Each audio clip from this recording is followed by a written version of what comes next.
Praise the Lord.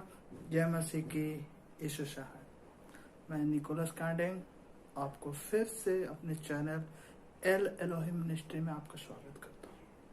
मेरे दोस्तों, आज हम एक ऐसी महिला के बारे में बात करने जा रहे हैं जिसने 1974 में जीरो रिदम नाम का एक परफॉर्मेंस तैयार किया था और उसने अपने इस परफॉर्मेंस से मनुष्य के अंदर के हैवान को या उसके जानवर को बाहर निकाल कर दिया था। कहते हैं मनुष्य के दो चेहरे होते हैं, एक जो बाहरी दिखता है जैसे हम और आप स्वयं देख रहे हो, एक अंदर हमारा दूसरा व्यक्तित्व होता है। तो मेरे प्रियो, आज जिस महिला के बारे में मैं बताने जा रहा हूँ, जब उसने हॉल में ऐसा परफॉर्मेंस रखा था तो वहां उपस्थित लोगों ने उसके साथ कैसा व्यवहार किया, अंत तक इस वीडियो में बने रहे, क्योंकि अंत ही उस वीडियो का सार है। क्योंकि जब उसका समय आया तो उसने क्या किया। तो चलिए मेरे साथ इस वीडियो को देखता हूँ। Praise the Lord. सन 1974 इटली के नेपल शहर के मौर्य स्टूडियो में मरीना अब्रामोविक, एक महिला आर्टिस्ट का परफॉर्मेंस होने जा रहा था।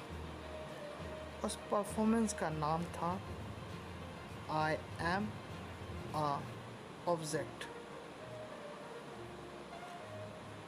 इसे ज़ीरो रिदम के नाम से भी इस सीरीज़ को हम जानते हैं। परफॉर्मेंस के बारे में कुछ ऐसी जानकारी प्राप्त थी जिसमें मरीना 6 घंटे के लिए अपने आप को लोगों के बीच में ऑब्जेक्ट की तरह वो तैयार करती है और लोगों को आमंत्रित करती है कि वे 72 वस्तुएं हैं, उससे आप इसका इस्तेमाल कर सकते हैं। उस 6 घंटे के दौरान यदि कुछ भी हानि हुई तो उसकी पूरी जिम्मेदारी उस महिला आर्टिस्ट की थी। परफॉर्मेंस का समय 6 घंटे का था और 72 वस्तुएं की जानकारी कुछ इस प्रकार है। जो 72 वस्तुएं में एक लोडेड गन थी जो एक बुलेट के साथ लोड की गई थी। वहाँ सीजर थे, कैंची, फेदर, पंख, रोज विथ थॉर्न, गुलाब के साथ कांटे, ब्लेड, जंजीर, सेंट, हमर और भी ऐसे बहुत से वस्तुएं थी। इसका समय रात के 8 बजे से दूसरे दिन सुबह 2 बजे तक थी। परफॉर्मेंस स्टार्ट होता। कुछ लोग उत्सुकता से सामने आते हैं क्योंकि मरीना हॉल के बीच में बूथ के समान खड़ी हो जाती है। कुछ फोटोग्राफर्स आते हैं और फोटो को खींचते हैं। कुछ सामने आते हैं और उसे उत्सुकतावश छूने लगते हैं, देखने लगते हैं। स्टार्ट बिल्कुल साधारण और बहुत आसान तरीके से होता है। पर कहते हैं ना, कि जो दिखता है ज़रूरी नहीं कि वह वैसा ही हो। मनुष्य जैसे जैसे समय बढ़ता है, उसके अंदर का जानवर या उसके अंदर का शैतान बाहर आने लगता है। अब लोग धीरे धीरे उन्हें दर्द देने लगते हैं। कोई उसके समीप आता है और उसके शरीर पर गुलाब जो कांटों के साथ थे शरीर पर चुभो देते हैं। तो कोई आता है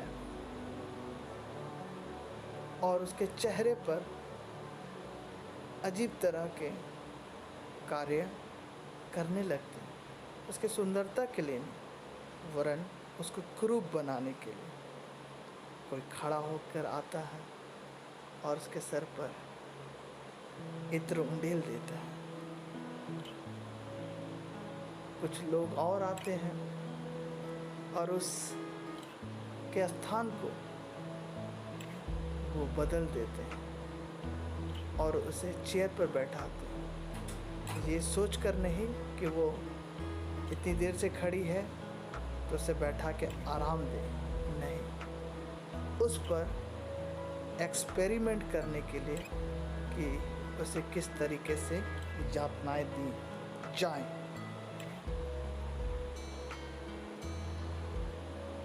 वे उसे कुर्सी बैठाकर जंजीरों से बांध देते हैं।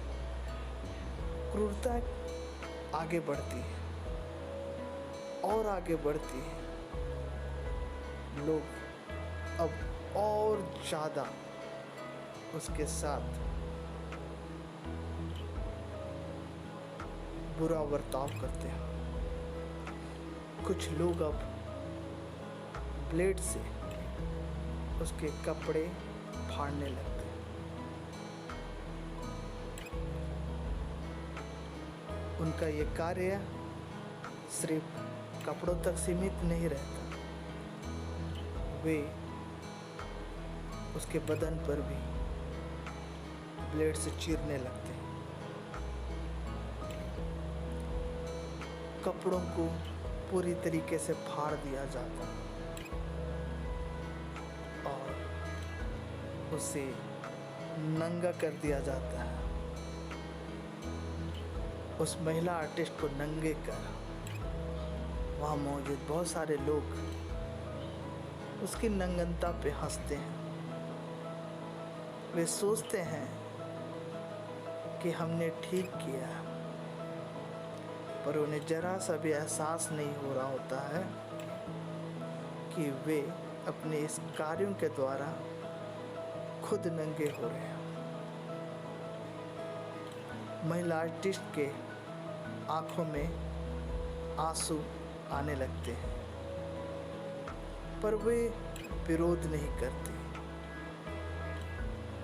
क्योंकि उसका समय पूरा नहीं हुआ था। उस वक्त जिस तरीके के हालात हो रहे थे,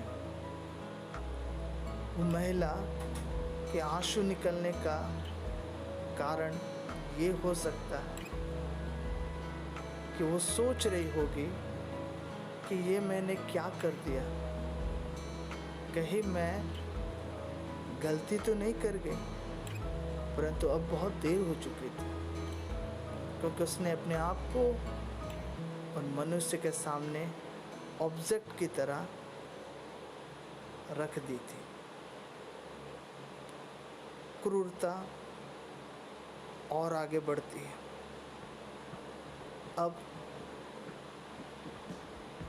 वो होने लगता है जो शायद ना वो महिला सोची थी, ना वहाँ पर कुछ लोग। एक व्यक्ति उसके स्तन को खेलने लगता है। और उसके उस नाजुक स्थानों पर भी अपने हाथ फेरता है।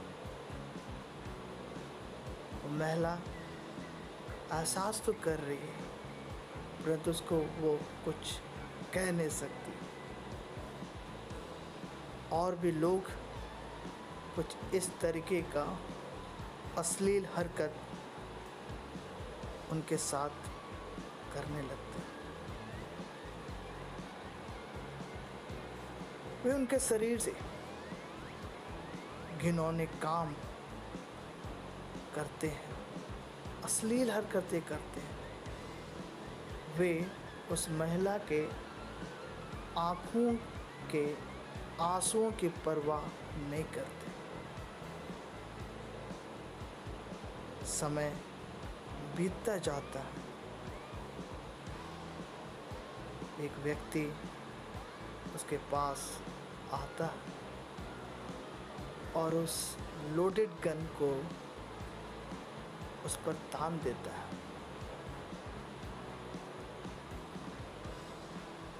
वो महिला का सौभाग्य था कि उस व्यक्ति ने गोली नहीं चलाया।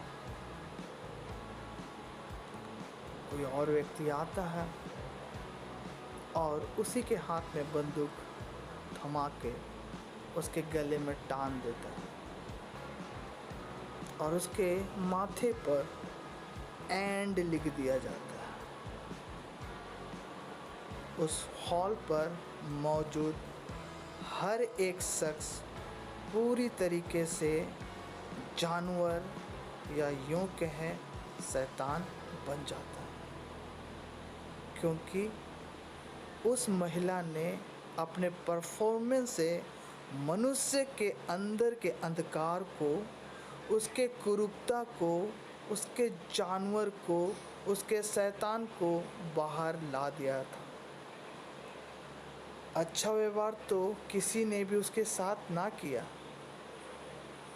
समय समाप्त होता है। वह महिला जो मूर्ति के समान बुद्ध बनकर खड़ी थी अपनी हरकत में आती और उस हॉल में जहां सब मौजूद थे अपनी उसी अवस्था यानी कि नंगन अवस्था में वो वहां पर खड़े हर एक शख्स के पास जाती है। कुछ लोग तो उसके आने के पूर्व ही उससे भाग जाते हैं। कुछ लोग जो बचे हुए थे वे नजर नहीं मिला पा रहे थे,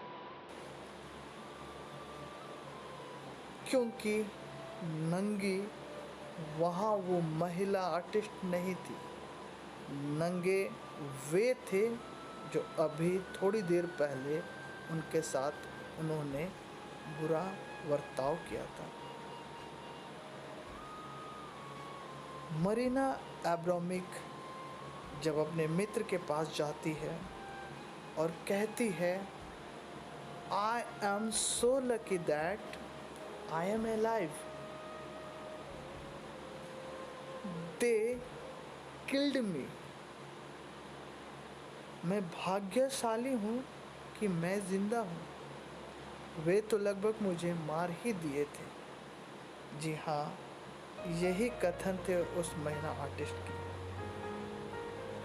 इस पूरे वाक्य से मेरे जहन में एक तस्वीर उभरती है कि किस तरह एक मनुष्य अपने अंदर एक भयानक व्यक्तित्व को छुपाए रखता है और जब मौका मिलता है तो हमारा यही भयानक व्यक्तित्व बाहर आ जाता है। आज हम जिस समाज में रह रहे हैं, कहीं पर मॉब लिंचिंग के नाम पर, कहीं पर बच्चियों के बलात्कार के नाम पर, कहीं नौकरों पर अत्याचार के नाम पर, कहीं बूढ़ों और बुजुर्गों पर अत्याचार के नाम पर हम यही हैवानियत आज प्रदर्शित कर रहे हैं। हाँ दोस्तों, मुझे ये कहने में ज़रा भी शर्म नहीं कि आज हम उस संसार में रह रहे हैं जहाँ एक बेजुबान जानवर को बम खिला दिया जाता है, जहाँ छोटे छोटे मासूम बच्चों का बलात्कार किया जाता है, जहाँ बुजुर्गों को अनाथों की तरह छोड़ दिया जाता है, जहाँ नौकरों को जानवरों की तरह पीटा जाता है। जब जब हम अधिकार पाते हैं, हम उस अधिकार का दुरुपयोग करते हैं।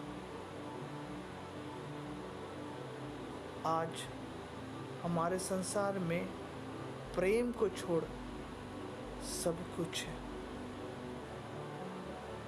बाइबल बताती है लूका 11:35, जो उजियाला तुझ में है कहीं अंधेरा ना हो जाए। प्रियो, हमारा आँख उजियाला है और इसके द्वारा हमारा शरीर उजियाला होता है, परंतु हमारी आँखों में ही हैवानियत का चश्मा चढ़ गया तो हम जानवर और शैतान हो जाते हैं। आज जिस संसार में आप उस हैवानियत को देखते हैं, कहीं धर्म के नाम पर किसी को मार दिया जा रहा है, कहीं ऑनर किलिंग, कहीं नौकरों के साथ बदतमीजी, छोटी बच्चियों का बलात्कार। समय आएगा जब वे आपकी आँखों में आंखें डालेंगे, तब आप आंखें ना मिला पाए। हाँ मेरे दोस्तों, आप क्या सोचते हैं कि आपका समय नहीं आएगा? उस परफॉर्मेंस का भी समय समाप्त होगा, जैसा उस महिला आर्टिस्ट का समय समाप्त हुआ था। परमेश्वर किसी का अन्याय नहीं करता। जो अत्याचार और जो भयानक काम आज हम प्रदर्शित कर रहे हैं, उसका फल कल हमें ज़रूर मिलेगा। तो मेरे प्रियो, बाइबल कहती है कि हर एक का न्याय होगा, हर एक जन उस न्याय के सिंहासन में खड़े होंगे। तब आप उनके सामने क्या आंखें मिलाकर आपके इस पृथ्वी पर किए गए कार्यों पर गर्व करेंगे? अपने आप को जांचने की आवश्यकता है। हाँ प्रियो, परखो, अपने आप को परखो, तब आप अपने विषय पर घमंड कर पाओगे। आज का ये वीडियो यही समाप्त करता हूँ। उम्मीद करता हूँ कि आपको यह वीडियो का मैसेज पसंद आया होगा। इसे शेयर कीजिए और सब्सक्राइब कीजिए। प्रभु आपको आशीष दे।